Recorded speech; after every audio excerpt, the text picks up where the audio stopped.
Welcome back to the Seattle Sports Show where we love Seattle Pro Sports. I'm your host, Mikey, and today I got another Seattle Seahawks 7-round mock draft for you. Before we get into it, I want to mention Olu Oluwatimi and some comments I've gotten about him playing guard. Yeah, I don't 100% know if he can play guard. In the scenario that we've played out a couple times where we take Jackson Power Johnson first overall, I don't know if he can play guard either. All right, so there has been speculation that Jackson Power Johnson could play guard. So if you did take him in the first round, maybe you move him to guard.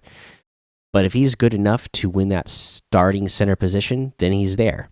And I like Olu Oluwatimi a lot, so I would want him to compete for a guard position on the team. Because I really love his football IQ, and I think he has enough ability to do it. We know he's practiced there. We know that he's been looked at in the position, so maybe he can do it. I don't 100% know he can do it.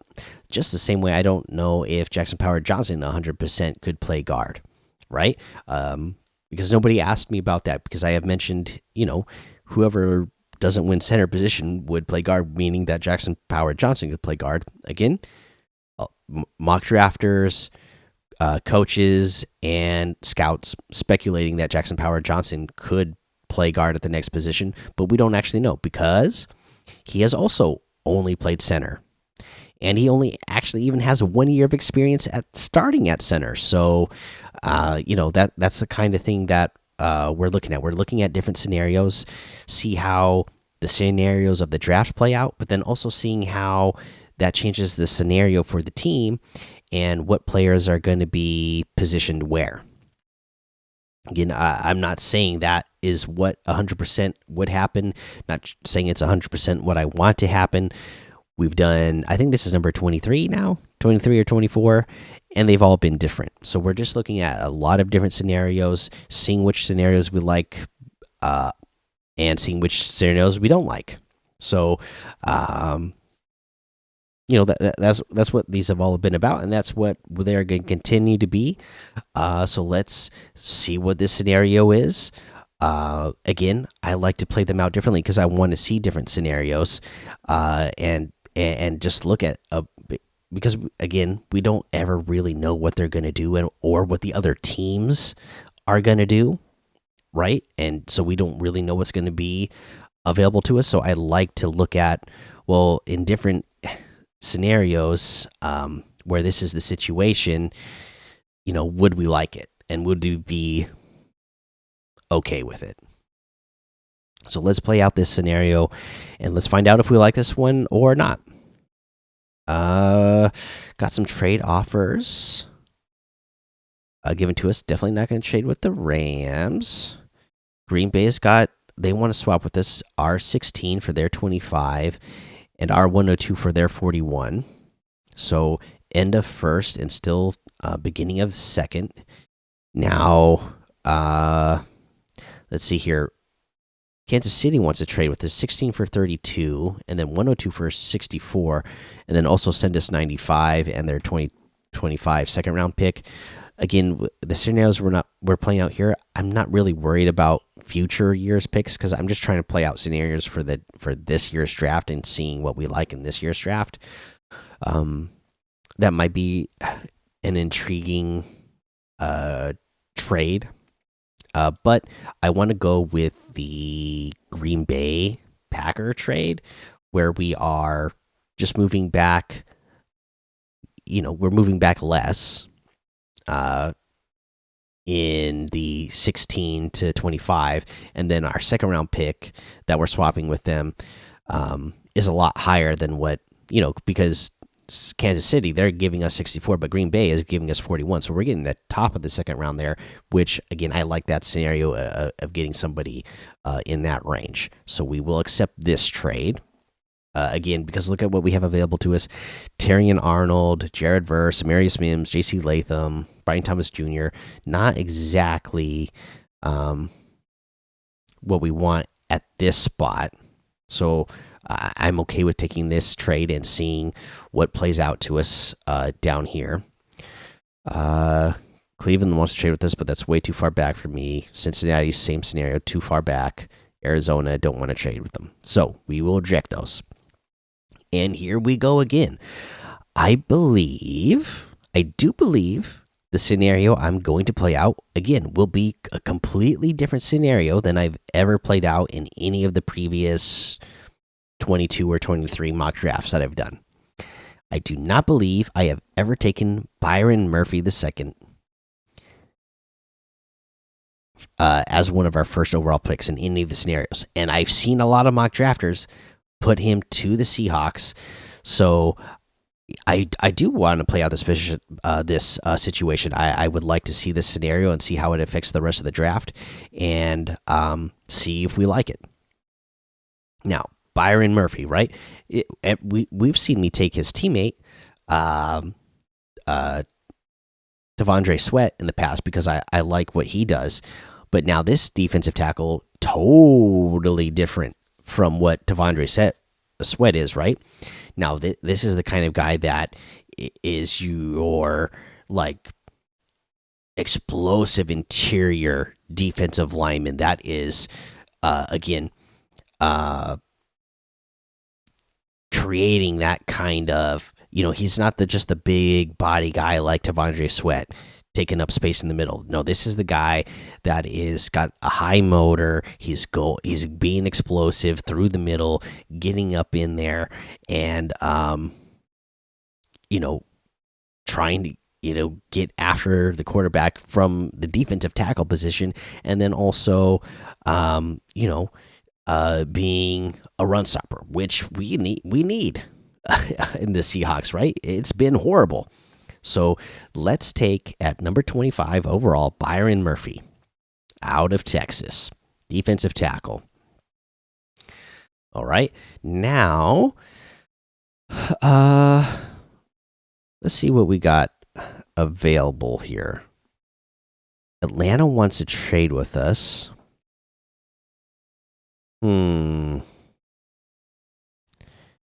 What did Atlanta do earlier? I'm going to try to speculate what they might want to do. They already took Malik Neighbors. They signed Kirk Cousins already. I'm afraid they might try to be going after somebody we want, but they want to swap our 41 for their 43, and then our 179 for their 109. So we're going, only moving back a little bit there, but a big jump in the later rounds, which could be nice and beneficial.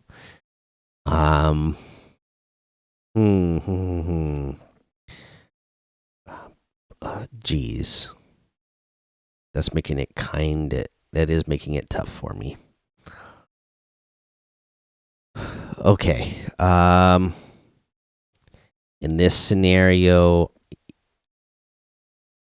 I am going to take it because I do want to take that big jump from 179 to 109, and we're just moving back 2 picks. So we'll see how that plays out. And it worked out okay. Okay, so we already got a defensive lineman. I still need to address offensive line. And even after that trade that we just made, Christian Haynes out of UConn is still available. Again, one of the better guards in this draft. So we kind of feel lucky that that trade worked out for us, and we're still able to take Christian Haynes here. Okay, and then our next pick isn't coming until 81. And let's see what we're getting here. Got a couple trade offers on the board. Not interested in that one at all. We might be interested in Tampa Bay, but let me look at what's available here. Okay,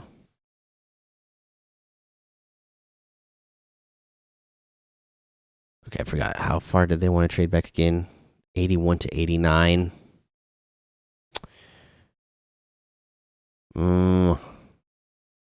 Yeah, I'm not going to do that because we still need to address linebacker. And again, if we can get Trevon Wallace here, then I am going to take Trevon Wallace, linebacker out of Kentucky, so that we can, get more competition and depth at the linebacker position. Denver would like to trade with us, even though that history doesn't go well for them. They want to trade 109 for their 121, and then our 2025 seventh round pick for their 145.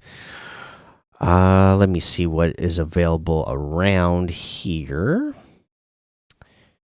Versus what we've already picked.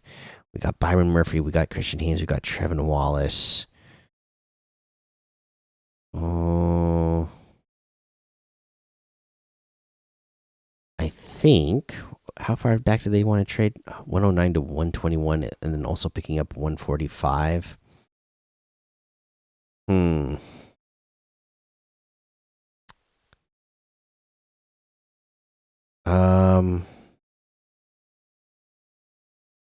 They're making it tough for me, which I guess that means it's a decent trade offer. I'm gonna accept that one, and we'll see how this plays out. Our next pick here is at 118, and okay, yeah, I don't need these running backs.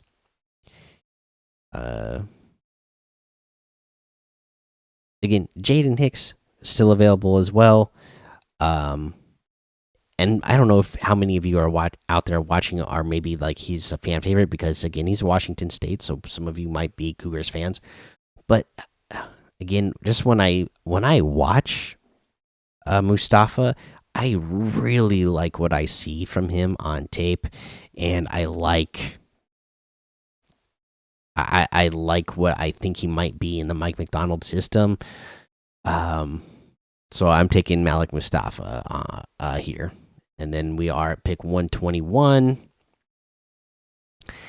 And at 121 here, based on what's available around here, again, I still feel like we're filling out this linebacker room, right? So I'm going to take Jalen Ford here out of Texas, linebacker. Again, could be a good coverage linebacker for you, which again you need in that Mike McDonald system. We're at pick 145 now, and let's see.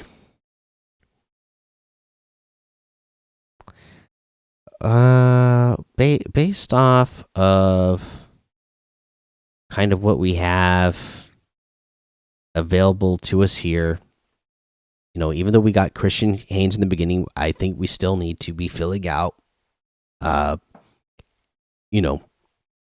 depth across this offensive line. I will take Isaiah Adams out of Illinois. All right. Again, based on what we have, and based on his ability, yeah, I'm drafting him for depth in this position. I'm not expecting that he's going to come in and be a starter. But hopefully he can at least be a good backup for you for however many years. Here we are. Oops, at pick 192. Why is this going so slow and glitchy for me? Anyways, we're at pick 192 here. We've gotten a couple linebackers. We've gotten some offensive linemen here. We got a defensive tackle. I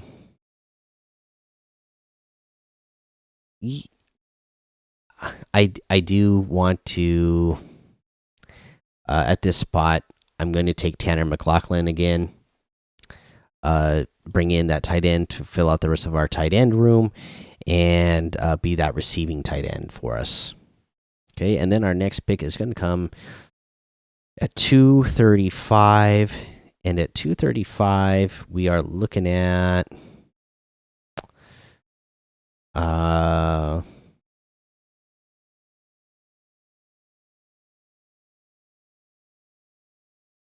okay, at 235 we are taking. I'm looking at taking Gabriel Murphy here, bringing in another edge player. for depth in this uh, defensive line room. And again, just the way his athletic